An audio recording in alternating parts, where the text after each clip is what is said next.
Marathon is the latest game that comes out from Bungie, but is it very good or is it very justified even to exist?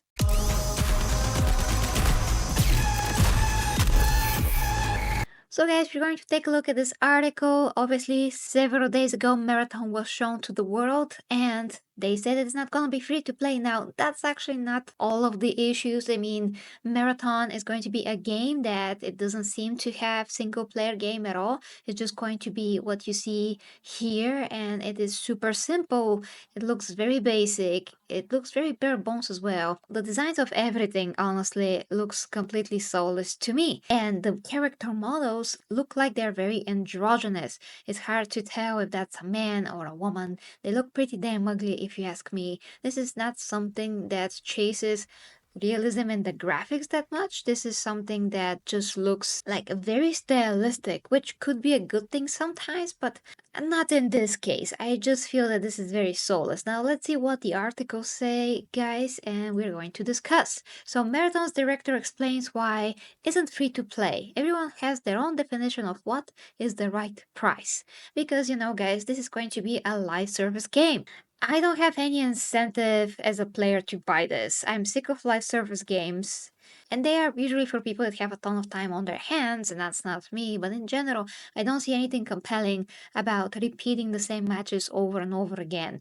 It's fun maybe for 1 or 2 times with friends, but then it gets so freaking repetitive that I just want a story. I just want a game with a soul. I just want to immerse myself in a world that is more than the real world in some kind of a way. And this just is not it.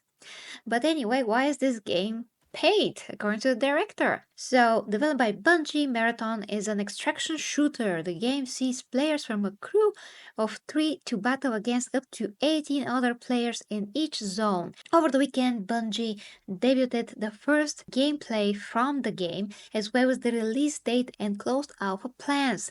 Bungie also confirmed that the game will be a premium product, though the studio has yet to confirm the price.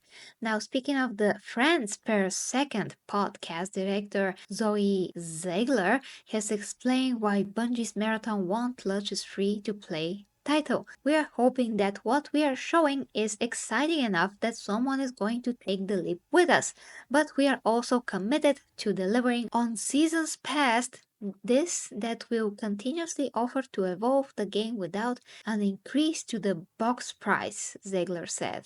Really? What we are hoping everyone understands about the game is that we are focused on committing to making this game that's really awesome, and we think that starting point is really strong at this current time. Everyone's got their own definition of what is the right price. I mean, this is so freaking corporate, even the wording is bit of a mess to me. So, okay, not okay. Marathon is set for release on PlayStation 5, Xbox Series, and PC.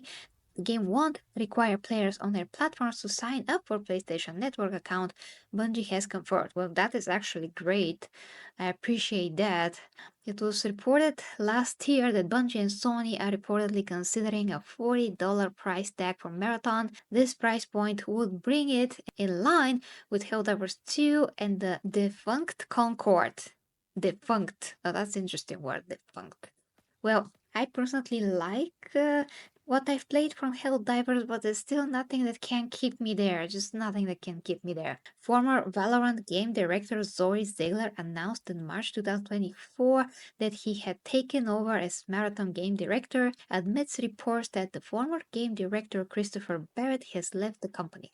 Okay, Valorant, I never liked that game. Anyway, we are seeing the gameplay right now. This just looks like any other game, but it just looks like this is the skin of a game, like barely a game, and I just don't see why would I waste my time with something. I do like the aesthetic, for example, of Overwatch, which is still very like basic, but it has a bit of a substance to it still, and this doesn't feel even like that. Just feels a bit more like vector graphics kind of a thing, even more like that. But once again, all the characters just looks like they're not even men or women, which is very weird. So if this game is in any kind of a way woke, I don't know how. I mean, the design's kind of freaking looking like that. It's so soy to me. But yeah, let's say that this is just the design and the game is actually good. Historically, we try to create like very appealing looking characters and everything in movies, in games, and now it's like we are trying to create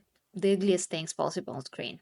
Like, why would I want to play alongside these characters, or why would I want to play as one? Just don't get it. What the heck is the appeal? I'm a gamer since like what my whole freaking life by this point.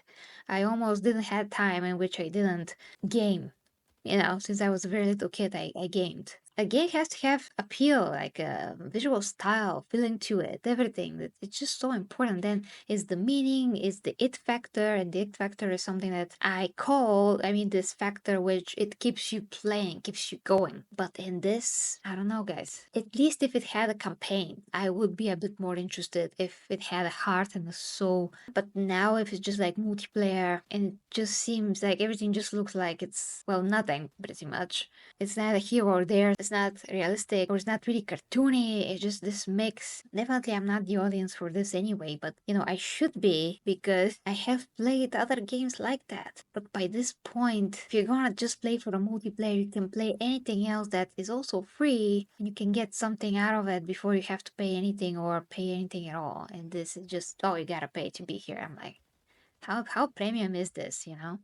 So guys, thank you so much for watching. Let me know what you think in the comments, of course. If you'd like to support me, I do all kinds of coaching and non-explicit content, normal content at OnlyFans. I am actually doing life coaching there, fitness, health, nutrition coaching, talking about relationships. I'm talking about how to fix them. I'm talking about your sex life, how to fix that. A lot of insider information, so to speak, real world things that can help you in your real life. And I'm doing all of that so I can talk freely at OnlyFans. And also, I'm showing my own physique update and how am I sustaining a great shape for the last 10 years, showing my physique updates, but censored. Censored.